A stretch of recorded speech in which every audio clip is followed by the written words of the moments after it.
సీతాయనం 21 భాగానికి మీ అందరికీ స్వాగతం.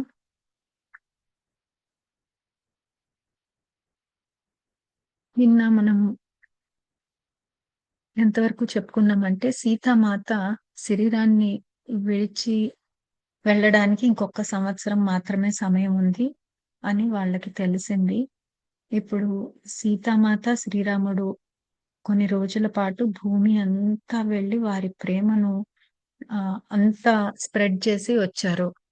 తర్వాత ఎంతోమంది సీతామాత దగ్గరికి ఆరోగ్యం గురించి అట్లా రావడం, వాళ్ళందరికీ ఆమె ఎవరిని తిప్పి పంపకుండా అందరికీ సహాయం చేయడం చూసాము. ఈరోజు కథలోకి మనం వెళ్దాం.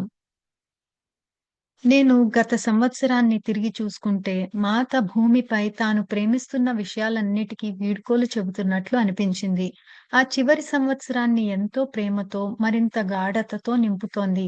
పిల్లల విషయంలోనూ అంతే. తరచుగా వారితో ఆడుకోవటంతో పాటు, వారితో గంభీరమైన చర్చలలో పాల్గొనేది. వారి మానసిక, ఉద్వేగిక అభివృద్ధి కోసం ప్రతి క్షణాన్ని వినియోగించేది.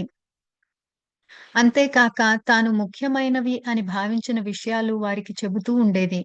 ఒక్క క్షణం కూడా వృధా చేయలేదు, కోల్పోలేదు. ఆ విధంగా నెలలు గడిచాయి. ఆమె ఆనందం ఎప్పటి వలెనే ఉరకలు వేస్తోంది. నేను ఆమె ఆనందానికి ఆటంకం కలిగించే ఏ విషయం ఆలోచించే సాహసం చేయలేదు. శ్రీరాముడు వచ్చినప్పుడు వారు తరచుగా అడవిలోకి నడుచుకుంటూ వెళ్ళేవారు. మొట్టమొదటిసారిగా వారు నడుస్తూ ఉండగా ఆమె ఆయన చేతిని పట్టుకోవడం చూశాను. ఆమె భౌతిక శరీరం బలహీన పడుతోందన్న ఆలోచన నా మనస్సులో మెదిలింది కానీ, వెంటనే అది కాదు, ఆమె ఆప్యాయతతో ఆయనను పట్టుకుంది అనుకున్నాను. పార్వతీమాత, మహదేవుడు వచ్చిన ఆ అసాధారణ సందర్భం జరిగి సంవత్సరం పూర్తి కాబోతోంది. కానీ మా పరిస్థితిలో మార్పు గురించిన సూచన ఏదీ లేదు. ఒక రాత్రి మాతకు పానీయం తెస్తూ ఉండగా ఆమె తన కుటీరంలో ఎవరితోనో మాట్లాడుతూ ఉంది. అది ఎవరో నేను ఊహించలేదు. అయితే అది ఒక పురుష స్వరంగా తెలిసింది. కానీ శ్రీరామునిది కాదు. ఆమె ఆ పానీయం తాగకుండా నిద్రించదు కనుక చాలా సేపు ఎదురు చూసిన తరువాత కలుపు కొడదామని నిశ్చయించుకున్నాను.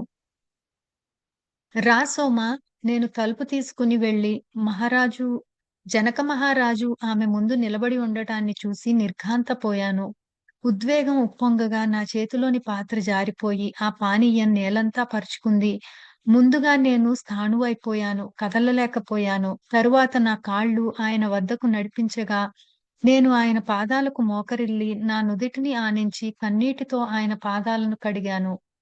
మిదిలను వదిలిన నాటి నుంచి ఆయన కోసం చూసిన ఎదురుచూపంతా కన్నీరై ప్రవహించింది.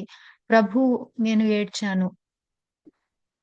ఆయన ఆశీర్వదిస్తున్నట్లు ఆయన చేతిని నా తలపై ఉంచారు. ఆ తరువాత నన్ను లేపుతూ, నేను నీకెంతో రుణపడి ఉన్నాను సోమా. సీతను ఇన్ని సంవత్సరాలుగా ఎంతో జాగ్రత్తగా చూశావు. నీ భక్తిని చెక్కుచెదరనీయలేదు.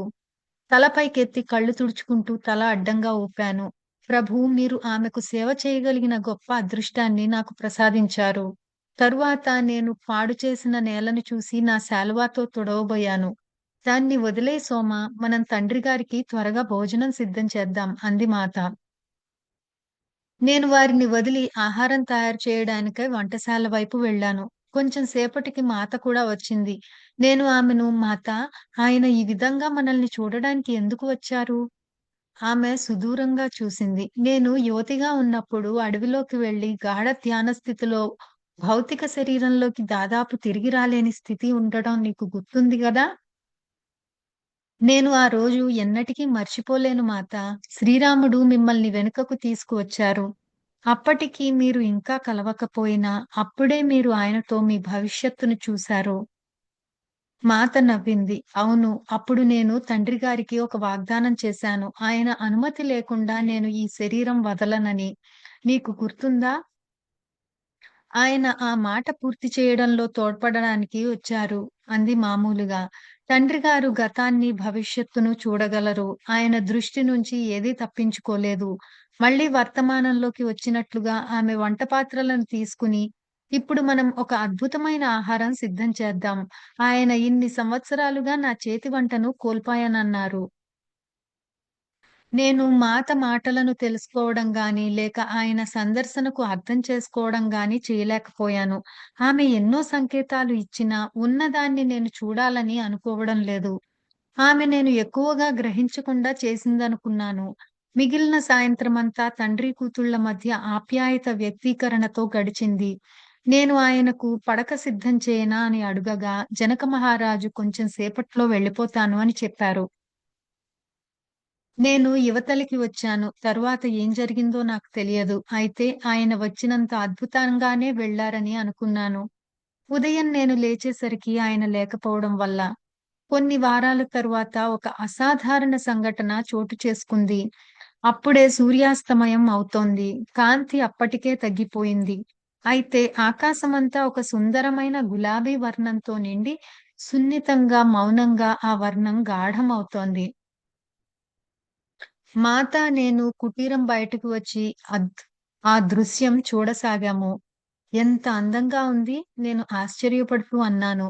మాత తల ఆడించింది. ఆమె ముఖం ఆనందంతో మెరుస్తోంది. అప్పుడే మేము అడవి నుంచి ఇద్దరు ఋషులు, ఒక స్త్రీ, ఒక పురుషుడు రావడం చూశాము. వారి దగ్గరకు వచ్చేసరికి మాత అనసూయ, అత్రి అని అరిచి వారికి నమస్కరించడానికై ఎదురు వెళ్లి వారిని తోటలోకి తీసుకొని వచ్చింది. వారు కూర్చున్న తర్వాత మరో 2 రూపాలు వచ్చాయి. అవి అరుంధతి, వశిష్ఠులవి. ఆ వెంటనే ఖ్యాతి, భృగుడు రాగా, వారి వెనుక లోపాముద్ర, అగస్త్యులతో పాటు ఇంకా అనేక మంది గొప్ప ఋషులు ఆ తోటలో కూర్చున్నారు. ఇప్పుడు నేను ఏం చేయాలి? ఆహారం సిద్ధం చేయాలా? అనుకున్నాను. మాత ముఖం మీద భావం చూసి ఆమె కూడా నా వలే సందిగ్ధంలో ఉందని గ్రహించాను. మరింత మంది వస్తూ ఉండటంతో ఆహారం తయారు చేయటం గురించి చర్చించే సమయం లేదు. అనేక మంది ఋషులు, మునులు కూర్చున్న తరువాత నక్షత్రవాసుల వంటి సమూహం వచ్చింది. వారు ఒకేసారి 10, 12 మంది వచ్చారు. వారందరిలో కొందరిని నేను గుర్తించాను. మరికొందరిని గుర్తించలేదు. మాతకు వారందరూ తెలిసినట్లే ఉంది. ప్రతి ఒక్కరూ ఆమెకు ప్రణామం చేశారు. మాత కుటీరానికి వచ్చే దారిలో ఆశ్చర్యంగా నిలబడి, అరణ్యం నుంచి కుటీరం వైపు వస్తున్న జీవులన్నిటినీ సాదరంగా పిలుస్తూ పలకరిస్తోంది. మా తోట అందరికీ చోటు కల్పించలేదు కనుక వారు తమకు వీలైన చోటుని చూసుకుని అరణ్యపు కొనన కుటీరపు 4 వైపులా సర్దుకుని కూర్చున్నారు. వారందరూ ఎవరి కోసమో ఎదురు చూస్తూ ఉన్నట్లు ఉన్నారు. ఎట్టకేలకు చాలా మంది వచ్చిన తరువాత అత్యంత సౌందర్యభరితులైన ఒక జంట ఆ మార్గంలో నడిచి రావడం చూశాను. వారిని నేను పార్వతీదేవి, మహదేవులుగా వెంటనే గుర్తించాను. వారు మాత వద్దకు వచ్చారు. ఆమె వారికి నమస్కరించింది. అప్పుడు పార్వతీదేవి చెవిలో ఆమె గుసగుసలాడుతూ "ఏమిటిది? ప్రతి ఒక్కరూ ఎందుకు వచ్చారు?" అని అడిగింది. "ఈ వేళ మీ పెళ్లి రోజు. శ్రీరాముడు మా అందరినీ పిలిచాడు." మాత నిర్ఘాంతపోయినట్లు చూసింది. "మీ దైవ వివాహం స్వర్గలోకపు వివాహం. మీరు స్వర్గలోకంలో తిరిగి కలవడాన్ని ప్రతి ఒక్కరూ చూడాలని శ్రీరాముడు కోరుకున్నాడు." మాత ఇంకా సందిగ్ధంలోనే ఉన్నట్లు కనిపించింది. మాస్టర్స్ మనందరం కూడా ఈరోజు వాళ్ళ వివాహానికి అటెండ్ అవుదాము. ఆమె తన దుస్తుల వైపు చూసుకోవటం నేను చూశాను. కానీ మా కళ్ళ ముందే పార్వతీదేవి మాత యొక్క సాధారణ ముని దుస్తులను అద్భుత సౌందర్యం గల దేవలోక దుస్తులుగా మార్చింది. ఆమె మహదేవుడు నవ్వుకుంటూ వెళ్లి మాయగా సృష్టించబడిన వేదిక ముందు కూర్చున్నారు. ఆ దృశ్యాన్ని ఆశ్చర్యంగా చూస్తూ ఉండగా శ్రీరాముడు అడవి నుంచి కుటీరం వైపు మేము నుంచున్న చోటికి రావడం చూశాము. ఆయన కూడా అద్భుతమైన దేవలోకపు దుస్తులలో ఉన్నారు.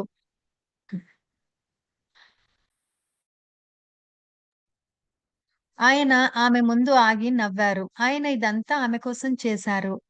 ఆయన ఆమె ఈ ప్రపంచాన్ని గొప్ప ఆనందోల్లాసాలతో విడిచి వెళ్ళాలని కోరుకున్నారు అని నేను గుర్తించాను. ఆమె చేతిని అందుకుని రాముడు మాతను వేదిక వైపుకు తీసుకువెళ్లారు. వారిద్దరూ అక్కడ కూర్చుని ఉండగా ఒక కాంతి వలయం వారిని చుట్టుముట్టింది.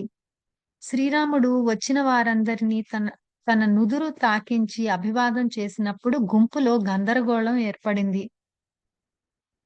ఆయన కొంతసేపు ఏమీ మాట్లాడలేదు. కానీ మేమందరము మాపై గొప్ప ప్రేమ తరంగం వీచడం అనుభూతి చెందాము.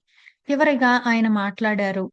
నేను, సీత ఈ సృష్టిలో మేల్కొల్పని ప్రేమను విశ్వమంతా పరుచుకుని ప్రకటించడానికి సిద్ధంగా ఉన్న ప్రేమను మాతో కలిసి వీక్షించడానికి మీ అందరినీ ఆహ్వానించాను.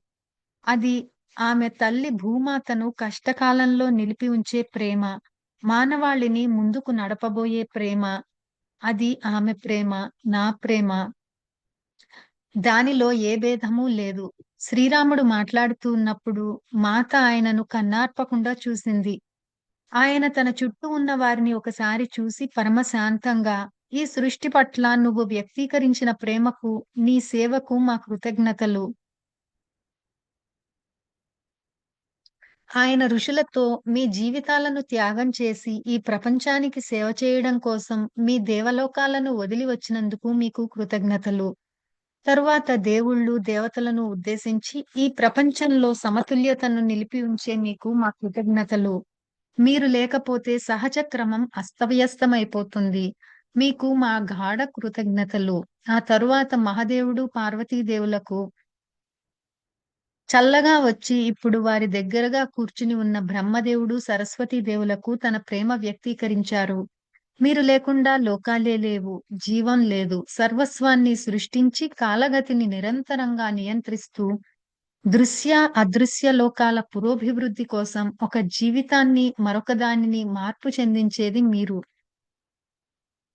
ఒక జీవితాన్ని మరొక దానిగా మార్పు చెందించేది మీరు." శ్రీరాముని నుంచి గొప్ప కాంతి ప్రసరించింది. ఆయన మాత వైపు తిరిగి మౌనంగా ఉండిపోయారు. ఆయన తిరిగి మాట్లాడేటప్పుడు, "సీత నా నిర్దేశిక తార. అనేక విశ్వాలు కలిపి ఉంచే శక్తి. ఆమె లేకపోతే నేను లేను. ఆమెను వర్ణించగల మాటలు నా వద్ద లేవు." మాత కళ్ళార్పకుండా ఆయననే తదేకంగా గొప్ప ప్రశాంతత, ఉల్లాసాలతో చూస్తూ ఉంది. ఆ మాటలు చెప్పి ఆయన మౌనంగా ఉండిపోయారు. మాత, "మీరు వర్ణించిన ప్రేమ సృష్టిని నిలిపి ఉంచే ఆ ప్రేమను మీరు మాత్రమే మేల్కొల్పగలరు. నేను ను నేను దానిని వ్యక్తీకరించి విశ్వమంతా వ్యాప్తి చేయవచ్చు. కానీ నాలో దానిని మేలుకొల్పింది మీరే" అంది. శ్రీరాముడు కొనసాగిస్తూ, "సీత మానవ సీత మన దేవలోకానికి తిరిగి వచ్చినప్పుడు ఆమె నాలో ఒక భాగాన్ని తనతో తీసుకువస్తుంది. కనుక మాలో ఏ వేర్పాటు ఉండబోదు" అన్నారు. ఆ క్షణంలో ఒక మధుర నాదం వెలువడింది. అది అన్ని వైపుల నుండి వస్తున్నట్లు ఉంది. "శ్రీరామ్, జై శ్రీరామ్, జై సీతారాం" అన్న జపం జరిగింది. అది రాత్రి అయ్యే వరకు నాలో ఆహారపు ఆలోచన వచ్చే వరకు ఉంది.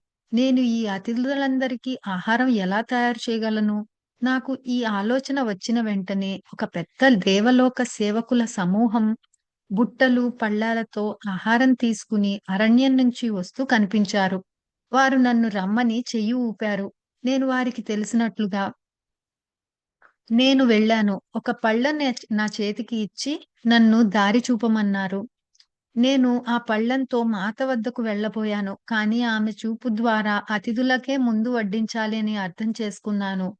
నేను ముందుగా మహాదేవుడు, పార్వతీదేవులకు, ఆ తరువాత బ్రహ్మదేవుడు, సరస్వతీదేవులకు ఆహారం వడ్డించాను. ఆ విధంగానే అతిథులందరికీ వివిధ పదార్థాలతో మహా అద్భుతమైన విందు భోజనం వడ్డించబడింది. భోజనం తర్వాత సేవకులు బుట్టలు, పళ్ళాలతో అరణ్యంలోకి అదృశ్యమయ్యారు. ప్రతి ఒక్కరూ ధ్యాన స్థితిలోకి వెళ్లారు. అయితే ఆ మధుర నాదం జపం రాత్రంతా కొనసాగింది. నేను మాత కుటీరపు తలుపు వద్ద కూర్చుని కళ్ళు మూసుకుని ఆ నాదం వినసాగాను. నేను అటువంటి బృందనాదాన్ని ఎప్పుడూ వినలేదు. క్రమంగా నిద్రలోకి జారుకుని మళ్ళీ పక్షుల కూతలతోనే మేలుకున్నాను. అందరూ వెళ్ళిపోయారు. ముని దుస్తులతో ఉన్న మాత, శ్రీరాముడు తప్ప. వారు తోటలో కూర్చుని ఉన్నారు. ఆయన ధ్యానం చేస్తున్నారు. ఆవిడ ఆయన ఒడిలో తల ఉంచి విశ్రాంతి తీసుకుంటోంది. వేరే ఎవరూ ఉన్నట్లు గాని, రాత్రి జరిగిన దాని సూచనలు గాని ఏమీ లేవు. ఇది కల, అద్భుతమైన కల అని ఆశ్చర్యపడ్డాను. కానీ కొద్ది సేపట్లో మాత లేచి, రాత్రి జరిగిన సంఘటనలో నేను పాలు పంచుకున్నందుకు తన ఆనందాన్ని వ్యక్తీకరించింది. గత రాత్రి భూమాతతో పాటు భూమి మీద జీవులన్నిటికీ గొప్ప ఆశీర్వాదం అందింది. అంతమంది మహనీయులు ఒకే చోట ఉండడం చాలా అరుదు. అది ప్రపంచానికి రాముని వరం అని చెప్పింది. అది మీ పట్ల ఆయన ప్రేమ వ్యక్తీకరణ అన్నాను నేను. నాకు ప్రపంచానికి మధ్య తేడా ఏమైనా ఉందా? అని ఆమె చిరునవ్వుతో అంది. ఆమె వ్యాఖ్యానం నాకు అర్థం కాలేదు. కానీ లేదు మాత అన్నాను. మాత ఆ ఉదయం చాలా తక్కువ మాట్లాడింది. ఆమె చైతన్యం లోపలికి మళ్ళింది. అంతరంలోకి చూస్తూ ఉంది. ఆమె కొంతసేపు తన కుటీరంలో పిల్లలతో ఏకాంతంగా గడపాలనుకుంటున్నాను అంటే, నేను వాళ్ళను తీసుకువచ్చాను. ఒక గంట సేపు వాళ్ళు లోపలే ఉన్నారు. శ్రీరాముడు ధ్యాన స్థితి నుంచి బయటకు వచ్చి ఆమె గురించి అడిగారు. ఆమె పిల్లలతో పాటు కుటీరంలో ఉందని చెప్పాను. ఆయన కూడా లోనికి వెళ్లి అందరూ కొంతసేపు అక్కడే కూర్చున్నారు. తరువాత శ్రీరాముడు, మాత బయటికి వచ్చి తాము అరణ్యంలోకి ధ్యానం కోసం వెళ్తున్నామని చెప్పారు. వెళ్ళబోయే ముందు ఆమె కుటీరం బయట నిలబడి ఉన్న హనుమను నన్ను చూసింది. హఠాత్తుగా నన్ను దగ్గరకు లాక్కుని గట్టిగా పట్టుకుంది. నాకు ఒక నిట్టూర్పు వినిపించింది. నన్ను వదిలి హనుమ చేయి పట్టుకుని నొక్కి వదిలింది. తరువాత ఆమె చుట్టూ శ్రీరాముడు చేయి వేసి ఇద్దరూ అరణ్యంలోకి నడిచారు. నేను ఎప్పటిలాగానే బుట్టలో పండ్లు, కొంత నీటితో వారిని అనుసరిద్దామనుకున్నాను. మాత నా వైపు తిరిగి, "లవకుశులతో ఉండు. వారికి నీ అవసరం ఉంది" అని చెప్పి నడక కొనసాగించింది. హనుమ ఈ మాటలు వినగానే మాతా అని అరిచాడు. అప్పుడు అతడు జరుగుతూ ఉన్న దానిని గ్రహించాడు. నా మనసు భయంతో మాతా, మీరు ఈ లోకం వదిలి వెళ్తున్నారు అవునా? అంది. నా మనస్సులోని ఈ ఆలోచన రాగానే ఆమె ఆగింది. నేను ఇ నేను నేనే లోకం అయి ఉండగా నేను లోకాన్ని ఎలా వదిలి వెడతాను సోమా? మీరందరూ అది తెలుసుకోవాలి అంది. ఆమె శ్రీరాముని చేతిని పెనవేసుకోగా ఇద్దరూ అరణ్య మార్గంలో నడవసాగారు. హనుమ వారిని అనుసరించారు. మాత మళ్ళీ వెనుకకు తిరిగి అతనితో శాంతంగా, పుత్రా నువ్వు కూడా ఆగాలి. సోమను, పిల్లలను చూసుకో. ఆయన కళ్ళ నుండి నీరు కారుతున్నాయి.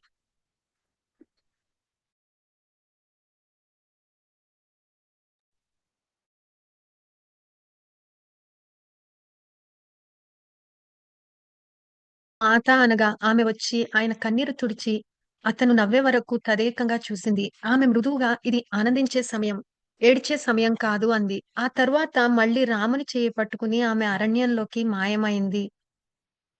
గంటలు గడిచాయి. పిల్లలు ఆశ్రమానికి వెళ్లారు.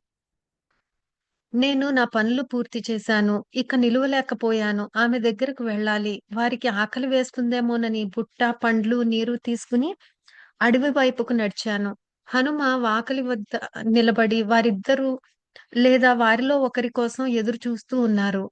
వారు ఒక పెద్ద శిలపై కూర్చుని ధ్యానం చేస్తూ ఉంటారని నాకు తెలుసు. సోమ ఆగి చికిలించింది.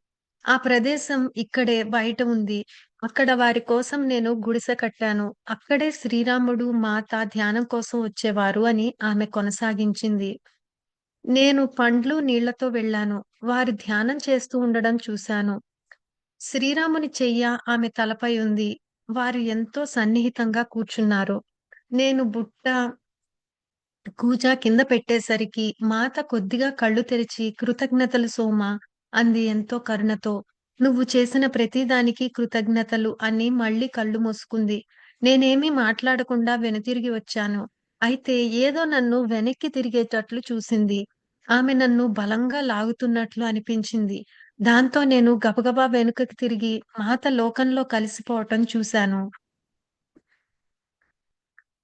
ముందుగా ఆమె శరీరం నుంచి గొప్ప కాంతి వెలువడింది. అది శ్రీరాముని చుట్టుముట్టి, తరువాత వారిద్దరి నుంచి బయటకు వ్యాపించింది.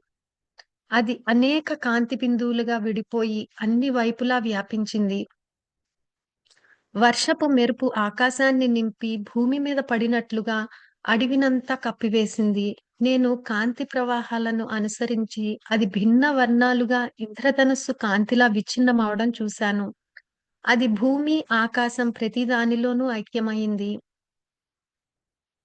నేను అక్కడే ఆశ్చర్యంగా చూస్తూ ఉండిపోయాను. అయితే ఆ కాంతి పలచబడేసరికి ఆవిడ ఇక లేదు. నేను నిస్పృహతో కుటీరానికి వెళ్ళాను. ముందు రోజు రాత్రి వచ్చిన లక్ష్మణ హనుమలతో ఏమి జరిగిందో చెప్పాను. హనుమ నన్ను ఓదార్చగా లక్ష్మణుడు శ్రీరాముడు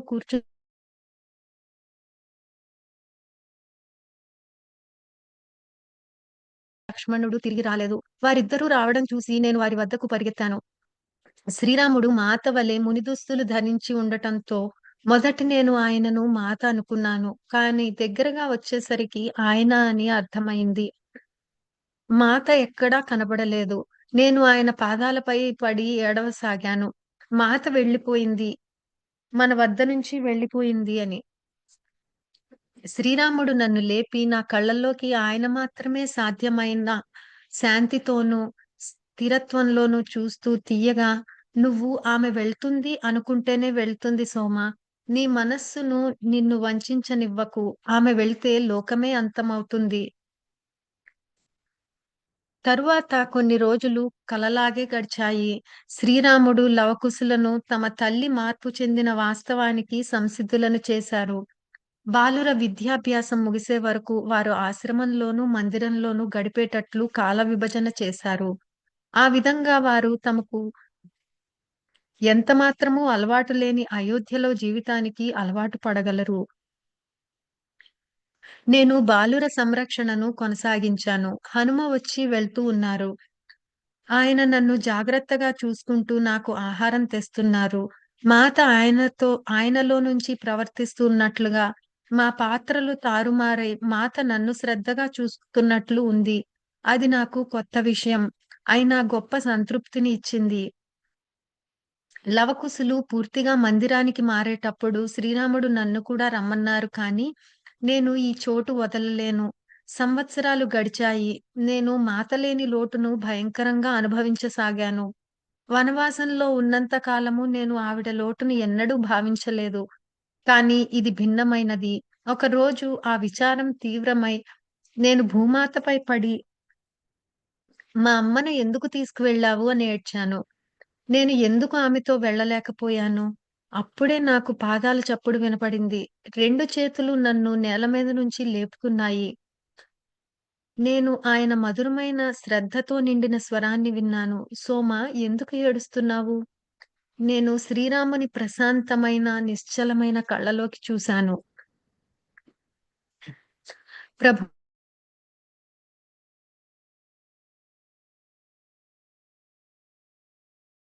ఇప్పుడు ఆమె వెళ్ళిపోయింది. వెళ్ళిపోయిందా? ఆయన ఆశ్చర్యపోయారు. ఆ రోజు ఆమె నీతో చెప్పిన మాటలు మర్చిపోయావా? కానీ ప్రభూ, నేను ఆమెను చూడలేకపోతున్నాను. ఆమె ఇక్కడ ఉన్నట్లుగా ఆమె సాన్నిధ్యాన్ని అనుభూతి చెందలేకపోతున్నాను. ఎందుకని? కొన్నిసార్లు మనం మానవులం. మన ఎదురుగా ఉన్న దానిని చూడలేం. "సోమా చూడు, ఆమె పాదాన్ని సూర్యకాంతి నుంచి చూడు. భూమి నుంచి పైకి వస్తున్న ఆమె సుందర రూపాన్ని చూడు. సోమా, కళ్ళు తెరువు." ఆయన నా నుదిటిపైన సున్నితంగా తాకారు. ఆమె నా వైపు నవ్వుతూ చూడటం నాకు కనబడింది. భూమి నుంచి పైకి లేచే గాలితో పాటు సూర్యకిరణాల నుంచి బయటకు వస్తూ కనబడింది. ఆమె అంతటా ఉంది. శ్రీరాముడు మాతో కొన్ని గంటల పాటు ఉండి భోజనం చేసి వెళ్లారు. ఆయన అప్పుడు వెళ్ళిన ఆయన ఆశీస్సులు నాలో ఇప్పటి వరకు ఉన్నాయి. నేను ఎటు చూసినా మాత కనిపిస్తోంది. అందుకే నేను ఆమెతో పాటు ఇక్కడే కొనసాగుతున్నాను. మా కుటీరాలు 2 ఆశ్రమానికి చెందినవి కాబట్టి నేను వారితో అడవిలో మాత ధ్యానం చేసే చోట చిన్న గుడిసె నిర్మింపచేసుకున్నాను. ఆ విధంగా నేను ఇక్కడ ఉంటున్నాను. శ్రీరాముడు ప్రతి సంవత్సరం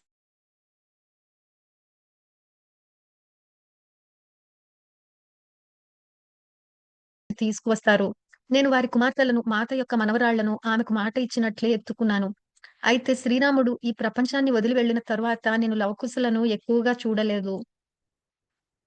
సోమ నవ్వింది. శ్రీరాముడు తన శరీరం వదిలిన సమయం గురించి నేను హనుమద ద్వారా తెలుసుకున్నాను. అది ఎలాగంటే ఒకరోజు సూర్యోదయానికి ముందే శ్రీరాముడు లేచి నది వద్దకు ధ్యానం కోసం వెళ్లారు. ఏ ఇబ్బంది లేకుండా నిశ్శబ్దంగా ఉండే చోటు చూసి ధ్యానానికి కూర్చున్నారు. అప్పుడు హనుమ అయోధ్యలో లేరు కానీ హఠాత్తుగా ఆయన శ్రీరాముని పిలుపు విన్నట్లుగా భావించి అత్యంత వేగంగా అయోధ్యకు వచ్చి శ్రీరాముడు నది పక్కన ధ్యానం చేస్తూ ఉండడం చూశారు. సూర్యోదయం అయ్యింది. చాలా మంది స్థానికులు మహారాజుని చూడడానికి పోగయ్యారు. కానీ ఆయన కదలకుండా కూర్చున్నారు. హఠాత్తుగా హనుమకు మాత రావడం కనిపించింది. మిగిలిన వారు ఎవ్వరూ ఆమెను చూడలేదు. ఆమె శ్రీరాముని వద్దకు వచ్చేసరికి హనుమ విచారంగా, "మాతా, నువ్వు నా ప్రభువుని తీసుకువెళ్ళడానికి వచ్చావా?" అని అడిగారు. ఆమె తల ఊపింది. "అయితే నన్ను కూడా తీసుకుని వెళ్ళు. ఇక ఇక్కడ నాకు ఏమీ పని లేదు." ఆమె తన తల పంకించి, "పుత్రా హనుమ, నువ్వు ఇక్కడ ఈ కాలచక్రం అంతం వరకు ఉండాలి. మాకు బదులుగా ఈ లోకాన్ని పోషించాలి. హనుమ, మాత లేదా శ్రీరాముడు చెప్పిన ఎవరు చెప్పినా తాను కాదనలేను. మీ ఇద్దరి స్వరాలు ఒకటే అయిపోయినట్లు ఉన్నాయి" అన్నాడు. మాత శ్రీరాముని పక్కన కూర్చుంది. ఒక్క క్షణం శ్రీరాముడు కళ్ళు తెరిచి హనుమ వైపు చూశారు. "హనుమ, నువ్వే మా కళ్ళు, చెవులు, మా కాళ్ళు, చేతులు. ప్రపంచాన్ని పోషిస్తూ సేవ చేస్తూ ఉండు. మా హృదయాలు నిరంతరము ప్రతి ఒక్కరికి, ప్రతిదానికి ప్రేమను పంపుతూ ఉంటాయి. అది నీవు గ్రహించి అందించు. అందుకే నీవు భూమి మీదకు వచ్చావు. దానివల్ల ఈ కాలచక్రమంతా మా ప్రేమను నీవు ముందుకు తీసుకుని వెళ్ళగలవు." ఈ మాటలు అన్న తర్వాత ఆయన కళ్ళు మూసుకున్నారు. మాత తన చేతిని ఆయన చేతిపై ఉంచింది. శ్రీరాముని శరీరం కొన్ని లక్షల కాంతి బిందువులుగా విడివడి, ఆ నది పైన చెట్లు, ఆకాశం, భూమినంతా పరుచుకుంది. మాత కూడా తన భౌతిక రూపాన్ని ఈ విధంగానే వదిలింది. అలానే ఆయన కూడా. ఆ కాంతి పలచబడేసరికి ఎవ్వరి రూపమూ లేదు. ఈ విధంగా వారు తమ దేవలోకానికి తిరిగి చేరుకున్నారు. సోమ కళ్ళు మూసుకుని మౌనంగా ఉంది. ఆమె చెప్పే కథ ముగిసిపోయింది.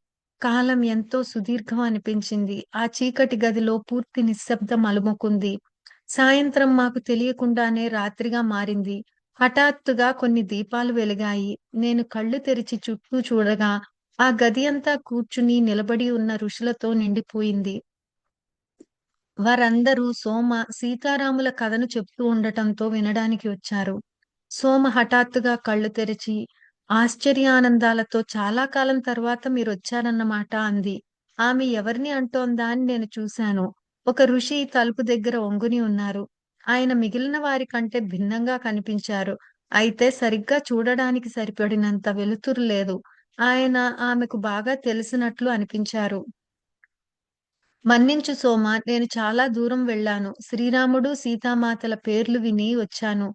అతిథుల కోసం ఆహారం తెచ్చాను." గదిలోని మిగిలిన వారు ఆయన సోమ దగ్గరకు వెళ్ళడానికి దారి ఇచ్చి, ఆయ ఆయన వెళ్తూ ఉండగా గొప్ప గౌరవంతో ఒక్కొక్కరు ఆయన పాదాలు తాకారు. ఆయన సోమ పక్కన ఒక బుట్ట ఉంచారు. ఆమె లేవబోగా, "లేవద్దు, నేనే నీకు ఇవ్వడానికి వస్తాను."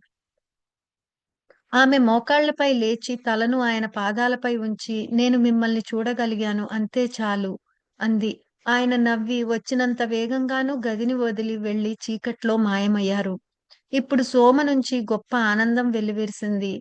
ఆ ఋషి ఎవరై ఉన్నప్పటికీ ఆయన ప్రభావం సోమ మీద చాలా ఉంది. ఆమె ఆ ఆహారాన్ని అందరికీ పంచింది. ఆ తరువాత మునులందరూ ఒకరి తర్వాత ఒకరు సెలవు తీసుకుని వెళ్లారు. నేను, మా అమ్మ మాత్రమే మిగిలాము. ఆమె కథలు మాతో పంచుకున్నందుకు ఆమె ఆతిథ్యానికి కృతజ్ఞతలు తెలిపి, మా అమ్మ, "మహారాణి సీత, శ్రీరాముల గురించి మీ కథలు విన్న తరువాత మేము ఇంతకు ముందు వలె లేము. నేను వారిని వ్యక్తిగతంగా తెలిసినట్లు, వారు నాకు సన్నిహితులో, బంధువులో, మిత్రులో అయినట్లు భావిస్తున్నాను" అని కన్నీళ్లతో చెప్పింది. వారు అందరికీ బంధువులే, మిత్రులే. వారు మనలో ప్రతి ఒక్కరి పట్ల తమ పిల్లలమే అయినంత శ్రద్ధ చూపిస్తారు. ఎందుకంటే మనం నిజంగానే వారి పిల్లలం. నేను, మాత, శ్రీరాములు గురించి వారు భౌతిక లోకాన్ని వదిలి వెళ్ళిన తర్వాత ఎక్కువగా తెలుసుకోగలిగాను. వెళ్ళటమనేది సరియైనది కాదు. ఆ పదం సరియైన పదం కాదు. వారు ఎన్నడూ వెళ్లరు. కానీ మన భాష చాలా పరిమితం. మాత ఒకసారి విషయాలు మనం సంభాషిస్తున్న విధంగా ఎన్నడూ వినియోగించబడదు. చిత్రాల ద్వారా, ఆలోచనల ద్వారా అవి తెలియజేయబడేవి. ఇప్పుడు మనం భాషకు కుదించబడ్డాము. అవి ఎప్పటి వలనే ఇప్పుడు కూడా అంతే. మాత నా ముందు భౌతిక రూపంలో ఉన్నప్పుడు అది నేను చూశాను. అది నాకు తెలిసింది. అది మా ఇద్దరి మధ్య ఉంది. ఇప్పుడు నేను ఆమె ఏమిటి అన్న వాస్తవాన్ని, వారిద్దరి వాస్తవాన్ని చూడగలను. ప్రపంచాన్ని మార్చే ప్రతి దానిలోనూ వారి చెయ్యి ఉంటుంది. సోమ మెరుస్తూ ఉన్న కళ్ళతో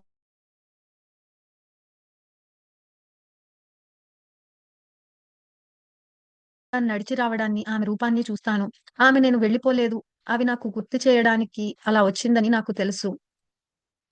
మా అమ్మ, "నేను అది జ్ఞాపకం ఉంచుకోవటానికి ప్రయత్నిస్తాను. మిమ్మల్ని ఎలా వదిలి వెళ్ళాలో నాకు తెలియడం లేదు సోమ. కానీ రేపు సూర్యోదయానికి ముందే మేము బయలుదేరాలి. మా ప్రయాణం దీర్ఘమైనది. అనసూయ తండ్రిగారు మా కోసం ఎదురు చూస్తూ ఉంటారు" అని చెప్పింది.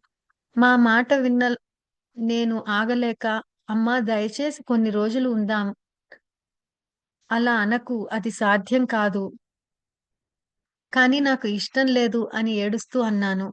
మా అమ్మ నా చెయ్యి పట్టుకుని, "నేను నిన్ను ఇక్కడ వదిలి వెళ్ళడానికి సిద్ధమే. కానీ మనం మన జీవితంలోకి తిరిగి వెళ్ళాలి. మనం చాలా రోజులు దూరంగా ఉన్నాం. ఇక ఆలస్యం చేయడానికి మీ నాన్న ఒప్పుకోరు" అంది. నేను బిగ్గరగా ఏడవడం మొదలుపెట్టాను. సోమ మా అమ్మ వైపు తిరిగి, "మీ కుమార్తెను ఈ రాత్రికి నాతో ఉండనివ్వు.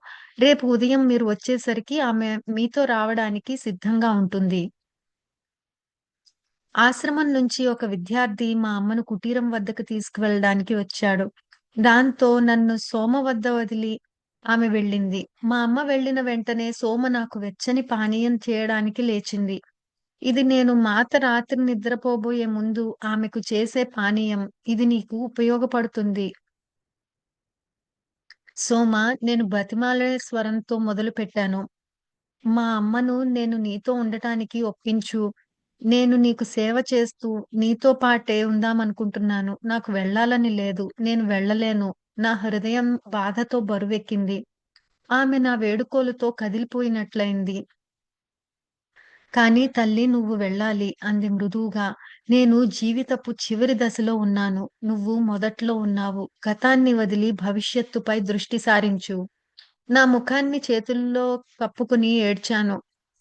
కానీ నేను భవిష్యత్తును చూడలేను. గతం తెలియదు. నాకు తెలిసిందల్లా నీతో ఉన్నప్పుడు నాలో చాలా ప్రశాంతత ఏర్పడుతుందని మాత్రమే. నా చేతుల్ని తన చేతుల్లోకి తీసుకుంటూ, నా కళ్ళల్లోకి చూస్తూ ఆమె, "అది మాత యొక్క ప్రశాంతత, మాత సన్నిధి. నువ్వు మళ్ళీ ఆమెను అనుభూతి చెందేటట్లు చేశాను నేను. నువ్వు అందుకోసమే ఇక్కడకు వచ్చావు. ఆ అనుభూతిని నిలిపి ఉంచుకో. ఆమె నీ జీవితాన్ని నడిపిస్తుంది." నా కన్నీళ్లు ఆగిపోయాయి. "నువ్వు అనేది ఏమిటి సోమ?" ఆమె మాట్లాడలేదు. ఆమె నన్ను వంటశాల వైపు తీసుకుని వెళ్లి పొయ్యి రాజేసి మూలికా పానీయం తయారు చేసింది. తరువాత మళ్ళీ లోనికి వెళ్ళగా ఆమె ఆ పానీయాన్ని నా చేతికి ఇచ్చి మళ్ళీ మాట్లాడడం మొదలుపెట్టింది. "దీనిని త్రాగు. నిద్ర పడుతుంది. నేను చెప్పేది జాగ్రత్తగా విను. నేను చెప్పేది నీకు అర్థం కాకపోయినా నీ లోపల అది సత్యమేనని తెలుస్తుంది. నీ గత జన్మ మిథిలలో నువ్వు జనక మహారాజు పరివార కృత్యాలలో పరిచారికవు. మనమిద్దరం కలిసి అక్కడ పనిచేశాము. నీకు నా మాత పట్ల ఎంతో భక్తి ఉంది. మనిద్దరం కలిసి అయోధ్యకు వచ్చాము. అయితే మాత వనవాసం నుంచి వచ్చే లోపల నువ్వు మరణించావు." ఆమె సుదూరంగా చూస్తూ కొనసాగించింది. "జనక మహారాజు పరివార కృత్యాలలో ఒక యువకుడు నిన్ను పెళ్లి చేసుకోవాలనుకున్నాడు. కానీ మీ నాన్న ఒప్పుకోలేదు. పెళ్లి వద్ ఇప్పుడు నువ్వు పెళ్లి వద్దనడానికి కారణం అదే. నీ లోపల ఎక్కడో నీ తండ్రి పెళ్లి వద్దు అన్న జ్ఞాపకం ఉంచుకున్నావు. ఆయన నువ్వు పెళ్లి చేసుకున్నట్లయితే నీకు ఏదో భయంకరమైనది సంభవిస్తుందని భావించారు. ఆ యువకుడు ఎంతో మంచివాడు. మాతకు అతనంటే చాలా ఇష్టం. అతను జంతువులను సంరక్షిస్తూ వాటి పట్ల ఎంతో ప్రేమతో ఉండేవాడు. మాత ఒకసారి జంతువులను అతని వలె ఎవరూ ప్రేమించలేరని, అందుకోసం అతని పట్ల కృతజ్ఞతతో ఉంటానని చెప్పింది. అతను మళ్ళీ అయోధ్యలో జన్మించాడు. మీ నాన్న నీకోసం ఎంపిక చేసింది అతనినే. అతనిని ఒప్పుకో. అతనికి మాత పట్ల గొప్ప ప్రేమ ఉంది.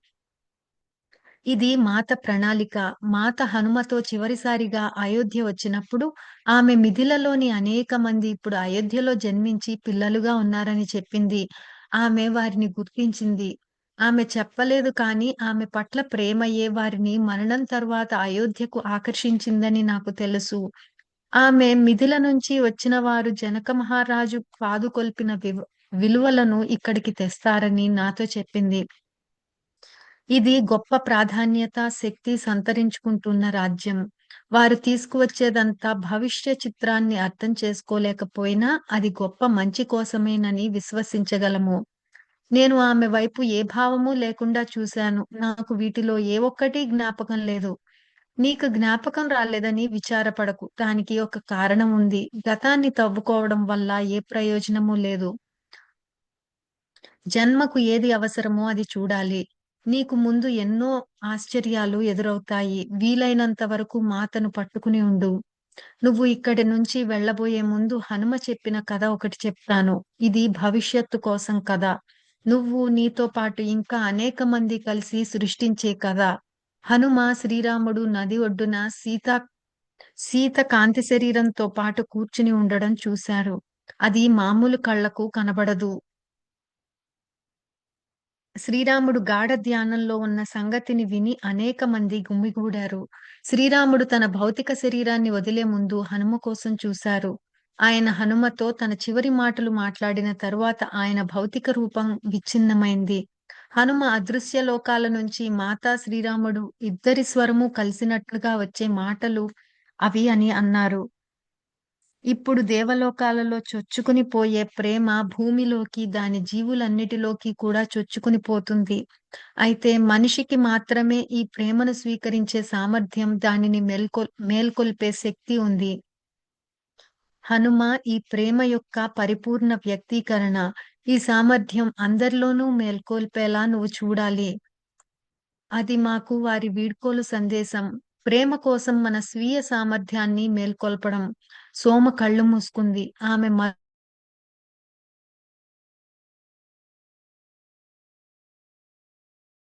నిమిషాల తరువాత ఆమె కళ్ళు తెరిచి కొనసాగించింది. ఆ ప్రేమ కేవలం మనస్సుకు చెందినది కాదు, వాస్తవంగా మారుతుంది. ఇన్ని రోజుల నుంచి నేను మాట్లాడిన ఆ ప్రేమనే నీ భర్త పట్ల చూపించు. మాత శ్రీరాముల మధ్య వెలుగొందిన ప్రేమే నీకు, నీ భర్తకు మధ్య వెలుగొందాలి. మనం చెయ్యవలసింది అదే. కొంత విశ్రాంతి తీసుకో. మీ అమ్మ నిన్ను తీసుకువెళ్ళడానికి వస్తుంది. ఇక ఇప్పుడు అయోధ్యకు వెళ్ళాలి అన్న ఆలోచన బాధాకరంగా లేదు. సోమ మాటలలో ఏదో ఓదార్పు ఉంది. నా శరీరం ఎంత అలసిపోయిందో గుర్తించి ఆమె పడక మీద పడుకుని నిద్రలోకి జారిపోయాను. ఓకే మాస్టర్స్, ఇక్కడితో పాజ్ చేసుకుందాం.